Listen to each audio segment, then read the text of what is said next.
Kumusta mga kaibigan, maligayang pagdating sa aking channel. Kaliwa sina Osgay Yajez at Burek Burkay Apgul. Sumama ba siya muli kasama si Gokberk The Mercy? Ang pinakabagong mga pahayag ay humipo sa lahat at nasa sabik. Alamin natin ang buong kwento. Ang minamahal na mag-asawa na nag-iwan ng isang sandali ay gumawa ng isang bagong pahayag na nagpapahiwatig na nagbigay sila ng isa pang pagkakataon sa kanilang pag-ibig. Sa loob ng maraming buwan, ang mga tagahanga ay nag-isip tungkol sa kanilang relasyon. Sa kabila ng kanilang pag-alis, ang parehong mga bituin ay patuloy na magalang sa bawat isa. Maraming mga tagahanga ang umaasa na magkita ulit. Gayunpaman, alinman sa Osgay o Gokberk ay hindi nakumpirma ang anumang bagay hanggang ngayon.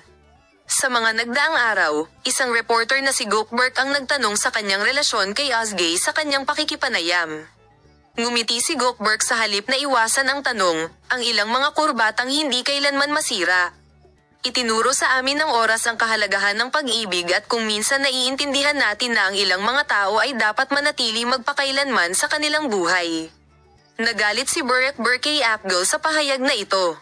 Habang ang ugnayan sa pagitan ni Osgay Yajez at Burek Burkay ay nagpatuloy, ang pahayag ni Gokberk Blacksmith ay ang kaganapan sa social media.